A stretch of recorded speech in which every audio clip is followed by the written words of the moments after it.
सिर्फ भारत में ही नहीं, पूरी क्रिकेट की दुनिया में इस खबर को चर्चा मिली और खबर ये थी कि जयशाह को आईसीसी का अगला चेयरमैन बनने के लिए चुन लिया गया है। दोस्तों एक बार फिर से स्वागत करते हैं हम आपका फैंटेसी प्लेइंग 11 की इस यूट्यूब चैनल पर। आज की इस खास वीडियो में हम बात करेंगे आईसीसी यानी कि इंटरनेशनल क्रिकेट काउंसिल कब और कैसे बना और इतिहास जानेंगे इसके बनने से लेकर इसके बदलाव तक पूरी जानकारी। खैर आईसीसी चीफ के रूप में जयशाह 5वें भारतीय होंगे और जैसा कि हम सभी जानते हैं कि बहुत सालों पहले ये यकीन कर पाना कि कोई भारतीय आईसीसी का चेयरमैन बनेगा ये बड़ा ही मुश्किल था। लेकिन चूंकि आईसीसी में समय के साथ कई बदलाव हुए और वही बदलाव इस चीज के लिए जिम्मेदार है कि आज आपको एक भारतीय आईसीसी के चेयरमैन के रूप में दिखाई दे रहा है। खैर ये सब कुछ आसान नहीं था और इसी की चर्चा करेंगे आज के हमारे इस वीडियो में। और इसी चर्चा में इस बात का भी जवाब छिपा है कि एक और जहां जगमोहन डालमिया और शरद पवार आईसीसी प्रेसिडेंट थे, जबकि एन श्रीनिवासन और शशांक मनोहर चेयरमैन, और इसी लिस्ट में अब एक नया नाम जयशाह का जुड़ चुका है। लेकिन ऐसा क्यों? कोई प्रेसिडेंट रहा, कोई चेयरमैन रहा, बताएंगे आज के इस वीडियो में आपको पूरी बातें। दरअसल जवाब के लिए शुरुआत एक इंग्लिश प्राइवेट क्लब एमसीसी से करनी होगी। खैर क्रिकेट इतिहास की किताबों में लिखा है कि यह कोई नहीं जानता कि इस क्लब को यानी कि एमसीसी को यह अधिकार किसने दिया कि वे न सिर्फ इंग्लिश क्रिकेट को कंट्रोल करे बल्कि इंग्लैंड से बाहर के क्रिकेट पर भी अपनी गाइडलाइन बनाए। क्रिकेट लॉ उन्होंने यानी कि एमसीसी ने लिखे और आज तक इन लॉ पर कॉपीराइट एमसीसी का ही है। इंग्लैंड की टीम कुछ साल पहले तक जब इंग्लैंड से बाहर टेस्ट खेलती थी तो उसे एमसीसी टीम लिखते थे, न कि इंग्लैंड टीम। यहाँ तक कि कुछ जगह इसका आसान सा स्पष्टीकरण ये दिया जाता है कि एमसीसी का हेडक्वार्टर लॉर्ड्स में होने की वजह से उन्हें यह महत्व मिला है। खैर एमसीसी की चर्चा की जाए तो बहुत लंबी चर्चा होगी, लेकिन सबसे पहले एमसीसी के एडमिनिस्ट्रेशन के बारे में बात कर ली जाए तब चीजें आपको और ज्यादा समझ आएगी। दरअसल एडमिनिस्ट्रेशन की बात करें तो वो एक प्राइवेट क्लब होते हुए भी सालों इंग्लिश क्रिकेट टीम को चलाते रहे और आज भी England and Wales cricket board यानी कि ईसीबी में क्रिकेट चलाने वाले 14 मेंबर के बोर्ड में वो भी है। सच तो यह है कि 1968 तक वे ही इंग्लिश क्रिकेट बोर्ड थे। उस साल यानी कि 1968 में test and county cricket board यानी कि टीसीसीबी बना। फिर 1997 में आ जाते हैं, 1997 में ये ईसीबी बना। टीसीसीबी को ही ईसीबी नाम दे दिया गया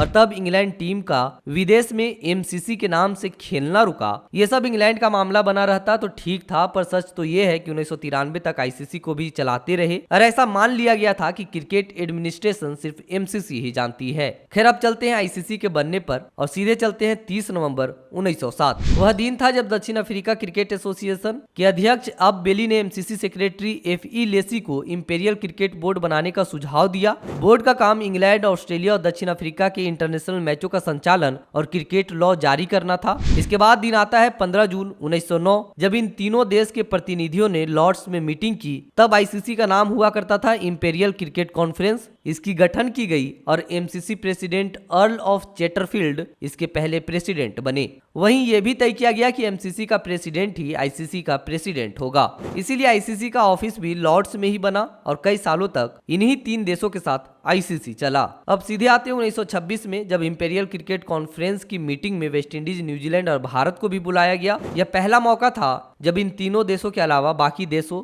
जिसमें वेस्टइंडीज, न्यूजीलैंड और भारत है जिसे बुलाया गया। इस मीटिंग में पहली बार ये तय हुआ कि कौन कौन आईसीसी मेंबर हो सकता है और तय कर लिया गया कि ब्रिटिश साम्राज्य के भीतर के देश जहां टीम टूर हो सकते हैं वे मेंबर होंगे। खैर बताते चले कि इसी परिभाषा के अनुसार अमेरिका को मेंबर नहीं बनाया गया। हालांकि 1859 से नियमित इंग्लैंड की टीम उनसे सीरीज खेलने जाती रही थी और वे भी आते रहे थे। खैर इस बीच एक चीज जो कि अभी तक बनी रही वह थी आईसीसी में एमसीसी का प्रभुत्व बना रहा और एमसीसी के प्रेसिडेंट ही आईसीसी के प्रेसिडेंट बनते आते रहे। 1989 में कुछ और बदलाव होते हैं। दरअसल 1989 में नाम बदला और आईसीसी का नाम अब इंटरनेशनल क्रिकेट काउंसिल हो गया। इंपीरियल की जगह इंटरनेशनल नाम जुड़ गया और इसी के साथ बदलती हवा का रुख पहचान कर एमसीसी प्रेसिडेंट के अपने आप आईसीसी प्रेसिडेंट बनाने के सिस्टम पर रोक हुआ।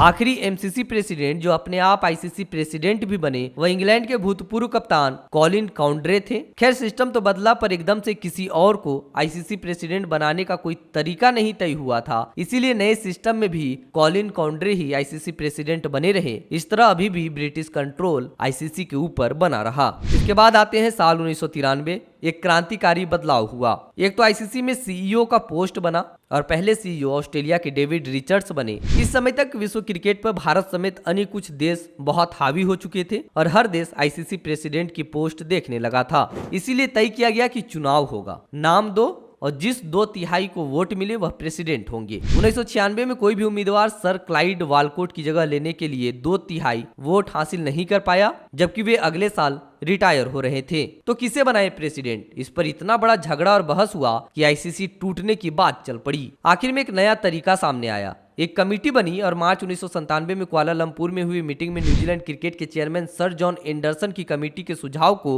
मानकर आईसीसी को एक इनकॉर्पोरेटेड बॉडी बना दिया गया, जिसका एक प्रेसिडेंट होगा जो किसी भी मेंबर देश से हो, और वह देश 3 साल के लिए इस भूमिका को निभाने के लिए किसी को नॉमिनेट करेगा।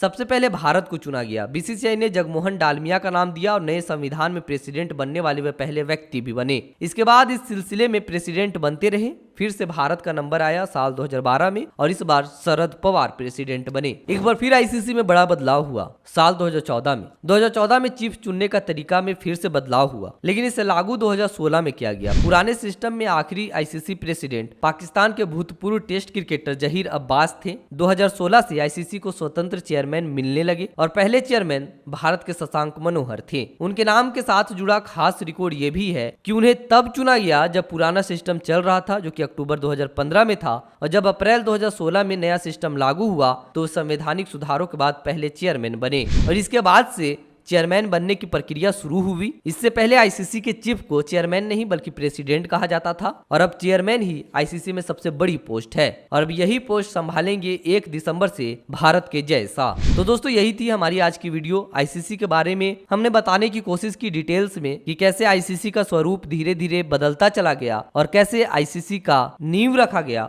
उम्मीद है कि आपको वीडियो पसंद आई होगी। मिलते हैं फिर एक नए वीडियो के साथ, तब तक के लिए आपसे लेते हैं विदा। धन्यवाद।